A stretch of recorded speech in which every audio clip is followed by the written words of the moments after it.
thanks a lot. Just Stop Oil actually had their day as well at Lords earlier on in the week, causing all sorts of problems. Johnny Burstow had a different view on that. Dr. Grahame Buss is a spokesperson for Just Stop Oil with us now. Hiya. Hello, good to see you. Thanks for joining us. Do you think that your protests are working, or do you think that you're starting to get people's backs up? Certainly, when it came to Lords, there was a lot of booing. I think our protests are working. And if I could I'd like to just frame this discussion, Please. if I may, please. I'd like to quote Lord Debham, who's the chair of the Climate Change Committee. He said, "Our children will not forgive us," I'm reading this directly, I'm sorry. Sure. "Our children will not forgive us if we leave them a world of withering heat and devastating storms, where sea levels rise and extreme temperatures force millions to move because their countries are no longer habitable. None of us can avoid our responsibility. Delay is not an option." And yet we hear from Zach Goldsmith that Sunak simply is uninterested in the climate emergency. I think that probably most people who are listening to you this morning would agree with you on that. What they disagree with is the tactics. This is what happens usually with interviews of this sort. You talk about tactics. We need to talk about what's actually happening, about the climate crisis. That's why we have this very common sense demand, which is no oil and gas, no new oil and gas. And we have plenty of time. I used to work for an oil company. I worked for Shell. So, and I know... Years, 33 years. Indeed. You're and I know... sort of a gamekeeper turned poacher now, aren't you? When the facts change, I change. What do you do? That's... I actually spent quite a lot of my career trying to bring about change. The oil companies have two primary interests, and I'll quote the head of a major oil. He was head of strategy of a major oil company. He said, "We have two primary drivers: survival and profit. They're not interested in our future. They're interested in maintaining their business. It's about last man standing for the oil company." You're critical of the way I'm carrying out my interview, but Trevor Nielsen, who's co-founder of the Climate Emergency Fund, he says that disruption for disruption's sake is not the right way forward. He's welcome to his opinion. Other people have opinions too. I mean, that's an anecdote, isn't it? And that's how a lot of them need... Indeed. But what you need to look at is facts. If you think that's the case, you need to present facts. OK, well, that's his opinion, which he's perfectly entitled to. He is entitled to it. And I'm using an illustration of what happened at Lords, what happened with the snooker, what happens on a regular basis in central London when there are slow marches or whatever, and it's not winning you any fans. As a result, people are irritated by Just Stop Oil as opposed to listening to your message. I disagree entirely. I think that... So why do you think people were booing then? Look...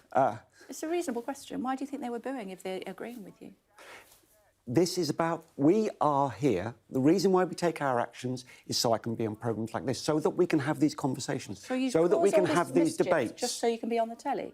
So that we can have these debates about an issue which is far, far greater than a cricket game, I'm sorry to say. Look, the climate crisis will affect everything. It affects cricket, it affects snooker, it will affect the opera, it will affect your capacity. No one can avoid the catastrophe which is facing us if we don't... Nobody disagrees with that, sir.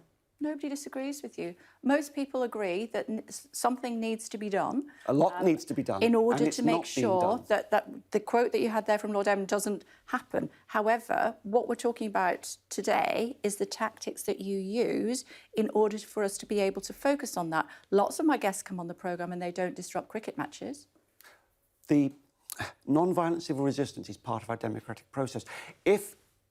Now, the government is failing us. If the government was doing their job, we wouldn't need to be here. The government's committed at the Paris Agreement that they would inform the public of the severity of the climate crisis. They are not doing that. We know this.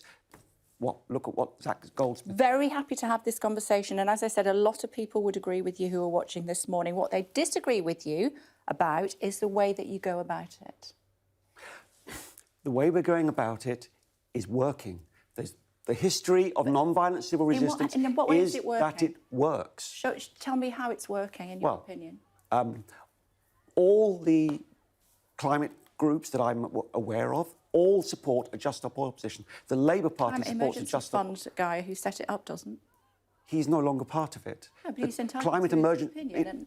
I'm entitled to mine. The Climate Emergency Fund still supports us. You had Dale Vince on this programme recently, and he supports us. There are plenty of people who support us. If you want to just balance those who support us and those who don't, we can do that. But the people, in order to go about change, you need politicians to eventually change the direction of the country. You've talked about what the Prime Minister is saying. We also know from the Leader of the Opposition, who also gets support from Dale Vince, that he doesn't support your tactics either.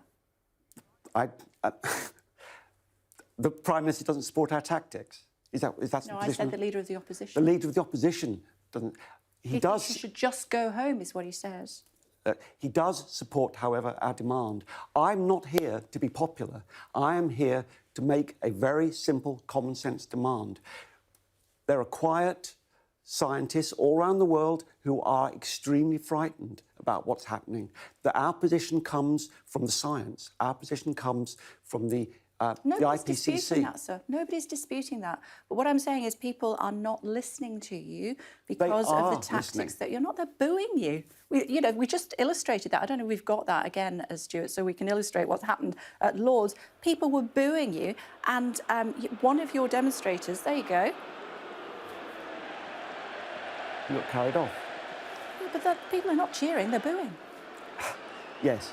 I'm not sure that that's relevant. We're not here to be popular. We're here to make change.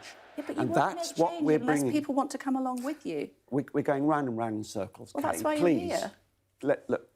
We are in a climate crisis. You accept that. Nobody disputes that. Good. You accept that. I'm delighted to hear that. Nobody disputes that. Sir. Look, in California, State Farm, which is a major insurance company, will no longer insure people's homes. That means you can't get a mortgage to buy a house. In Canada, large areas of the forest are dying because it's not cold enough, so the beetles they overwinter now and eat the trees. And then in other parts of Canada, you have these major fires, and you have orange smoke blowing over New York. And you've had just this year major fires in Spain. Last year, we had major fires and massive heat waves. 40,000 people died prematurely through heat waves last year.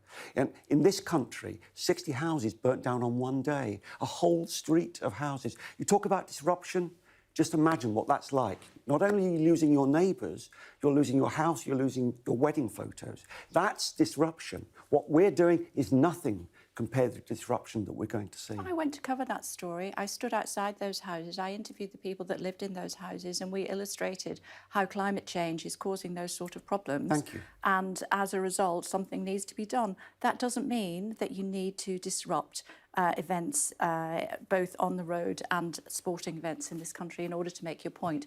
We covered those stories without you doing that. Thank you, but it's not enough. And so you think by throwing orange powder around, that is going to be more effective? I think we are succeeding, and we will bring about that change. We'll see. It's good to talk to you. Thanks very much. Thank you very much indeed. Bear with me 1 second. Thanks very much indeed.